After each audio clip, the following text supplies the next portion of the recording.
Beth Kepler, 504 Central Avenue. I wish I could say April Fools at the end of this statement, but unfortunately, it's not a joke. I'm here to share a troubling story about transparency, or the lack of it, revealed through a dispute over OPRA requests. This isn't just about records, it's about what those in power don't want us to see and why. I submitted an OPRA request for communications between former and current borough officials, including email logs, simple metadata like sender, receiver, date, and subject. These logs are official, critically to the investigation of criminality within the Fox administration, where Cannon and Kostyz both served. I received a denial from Cannon through Kostyz, claiming recent OPRA amendments barred my access to email server logs. The reasoning was vague, the citation shaky, it didn't hold up.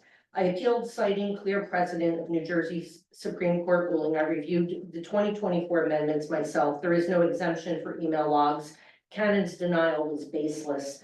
Then I got an email from Kostyz, CC to Cannon, conceding my request. She claimed it was solely her decision alone, with no instruction from any professionals or colleagues, and promised to provide me the requested email logs this week.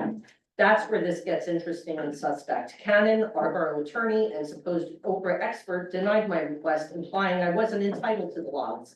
Yet, after my appeal exposed his error in legal judgment, or worse, his intent, he stayed silent and hid behind Kostyz. She unilaterally reversed course implausibly without his approval. She wanted me to believe she, the clerk, went rogue, overriding Cannon's legal stance without consulting anyone. That's strange credulity. It's far more logical Cannon, realizing his denial wouldn't hold up a legal challenge, orchestrated this concession to avoid putting his name on it. Why? Either he grossly misjudged the law, unlikely for an attorney, or he knew that the logs would reveal something he'd rather keep buried, something tied to my investigation that he was hoping I would accept his denial and not have the skill set to challenge him.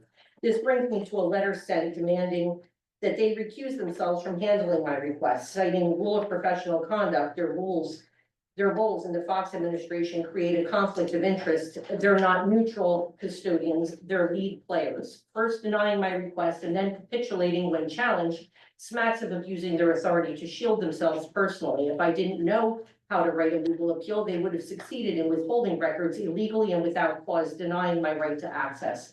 This isn't just my fight, it's about every resident's right to know what's happened.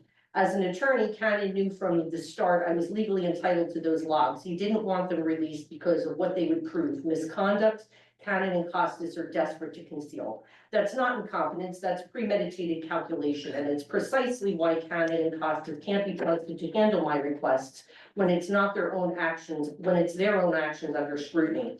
I offered the construction permits and was denied, saying they must be requested by specific addresses, not by year. However, Jen Bean revealed that it was not her experience. She received the last 5 years of permits by year. Another lie to deny my obtaining information Cannon and Kostyz don't want me to have.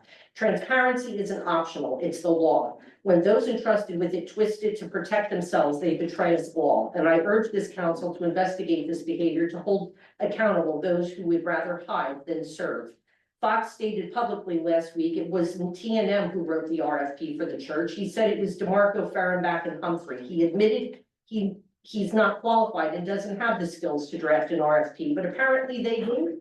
He claimed that they ran it past T&M. He and T&M got paid he said T&M got paid approximately $4,000 only to have the RFP DeMarco, Fehrenbach, and Humphrey wrote run past them. Yet Cannon and Kostyz explained in great detail on January 21st, 2025 in their infamous video that T&M knew nothing about the RFP and Fox and Fehrenbach and DeMarco wrote it. Someone was lying.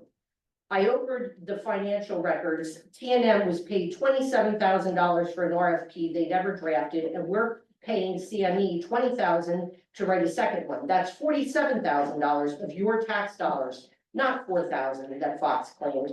Was T&M paid $27,000 or was that money embezzled too? So many questions with so few answers. Who really are the fools here?